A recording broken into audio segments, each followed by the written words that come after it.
So hey everyone, welcome back to our channel, and today we will start with unit 3, which is the cell structures and functions. So in this unit we will study 3 chapters about cell and its structures, its functions, all of this. So there chapter number 8, which is cell, the unit of life, then chapter number 9, biomolecules, and chapter number 10. So basically chapter 10 is a very shortest chapter in this whole unit. So today we will start with the chapter number 8. So let's get started. If you are a NEET aspirant, you have to deal with this, because in 2025-6 we all see this from a question from this para. So if you are a NEET aspirant, this is very important for you, so read it for 10 to 12 times so that it will stick to your mind. So yeah, so let's get started. Here it is.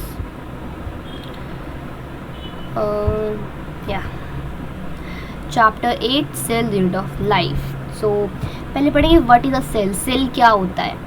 So when you look around, you will see both living and non-living things. If you look around, you will see a living, a non-living things, many more things you will see. You must have to wonder and ask yourself, what is it that makes an organism living. अब क्या है जो एक organism को living बनाता है, और what is the inanimate thing that we do not have which a living has. The answer to this is the presence of basic unit of life, which is known as the cell. So cell is the thing, or cell is a thing which help to make a person live. ठीक है. All organism are composed of cell. जितने भी organism हैं हमारी body में, with body की बात करें किसी और थिंग में, एनिमल में, प्लांट में, कहीं पे भी बात करो किसी भी चीज़ की, so all the organisms are composed of cells. All of these are composed of cells. Some are composed of a single cell, some are many cells. So जो single cell से है they are called unicellular organisms, and जो बहुत सारे cell से है उन्हें हम बोलते हैं मल्टीसेलुलर. राइट. चलो ठीक है. So what is a cell. Cell क्या होता है. अरे कहाँ गया. हाँ जी. Cell unicellular organisms are capable of independent existence, performing the essential functions of life.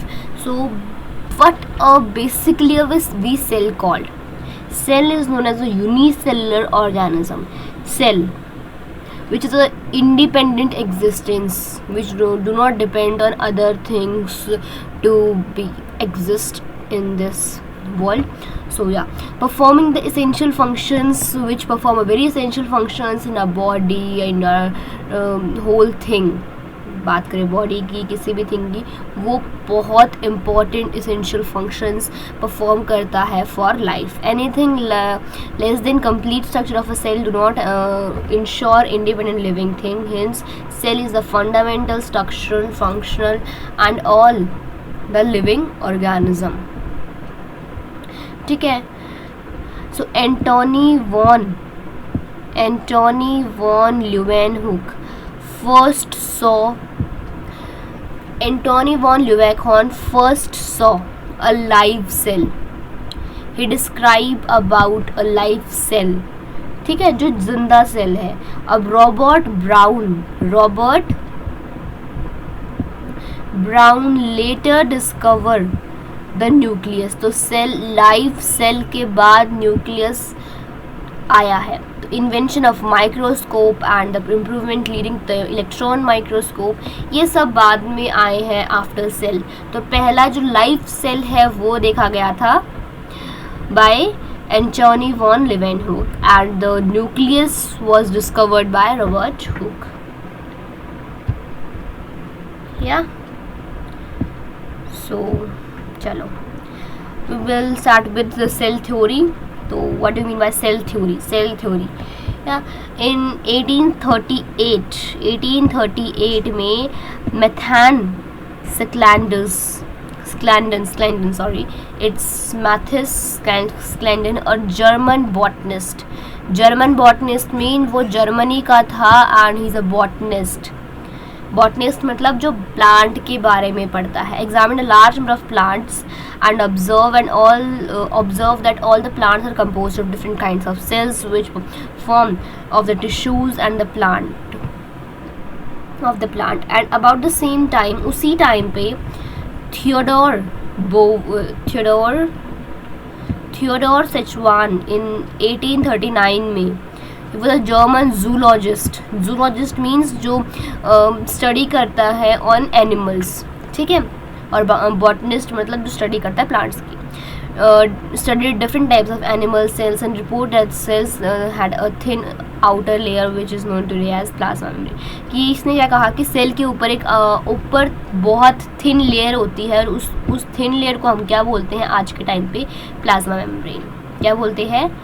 Plasma membrane, ठीक है. he also conclude basis on his studied on plant tissues that the presence of cell wall is a unique characteristic. अब उसने plant पे भी कुछ अपनी टिप्पणियाँ बनाई थी कि सेल वॉल जो है वो बहुत यूनिक कैरेक्टरिस्टिक है for the plant cell. On the basis of this, Szechuan proposed the hypothesis of the bodies of animal and plant compose a cell and is product of cells, ठीक है. तो Szechuan and Szechuan together formulate the cell theory. इन दोनों ने मिलके cell theory बनाई थी. एक था जूलॉजिस्ट, एक था बॉटनिस्ट, तो दोनों ने मिलके क्या बनाई थी? अपनी cell theory, right.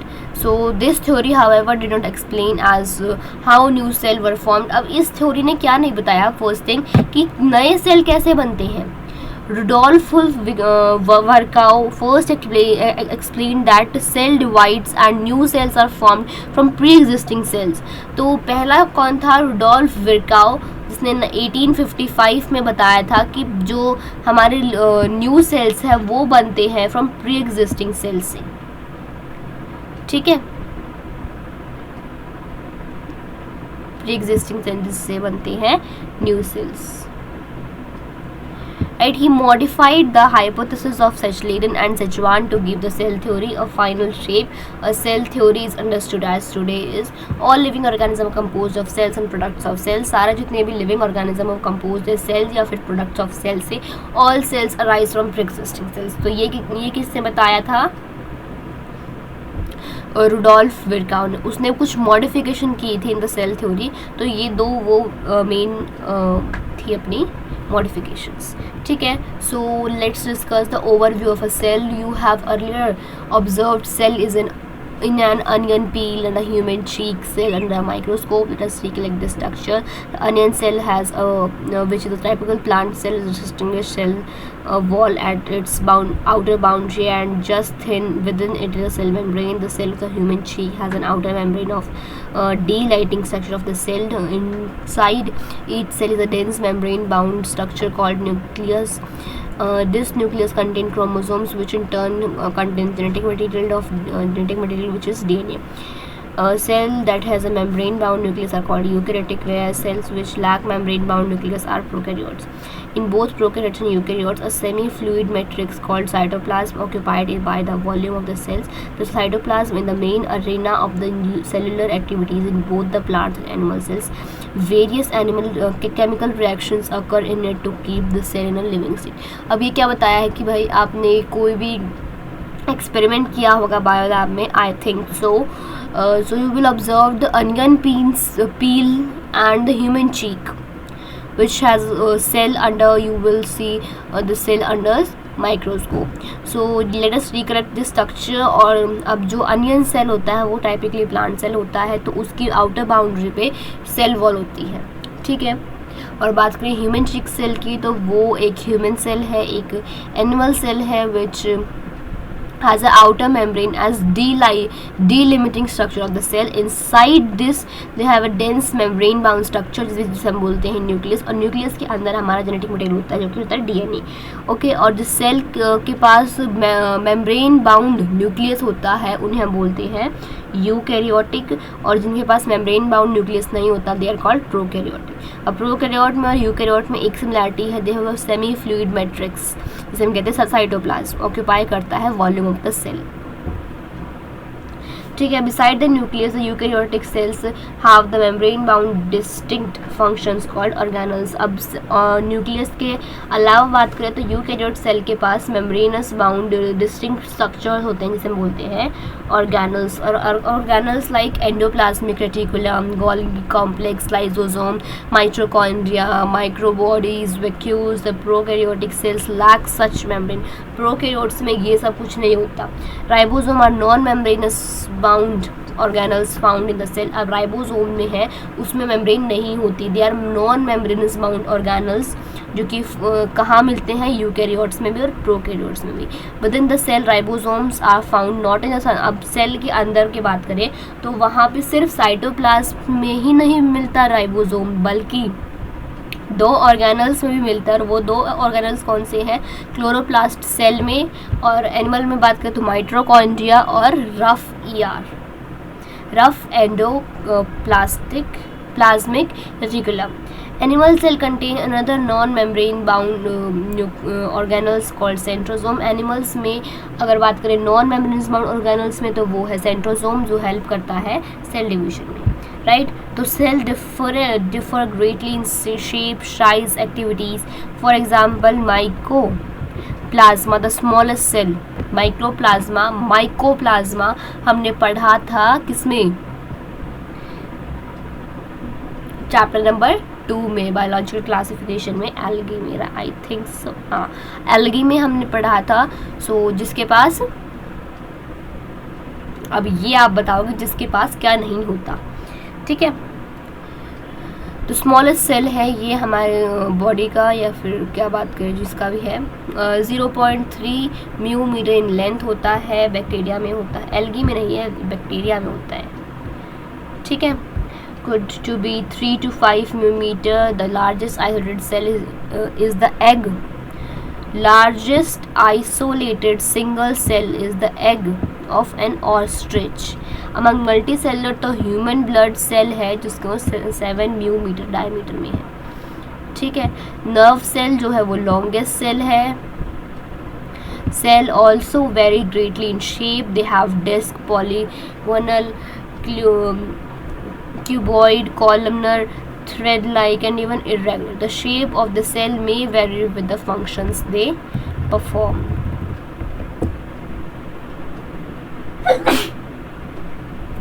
So yeah, so this is a picture of red blood cell which is a round or a biconcave, right?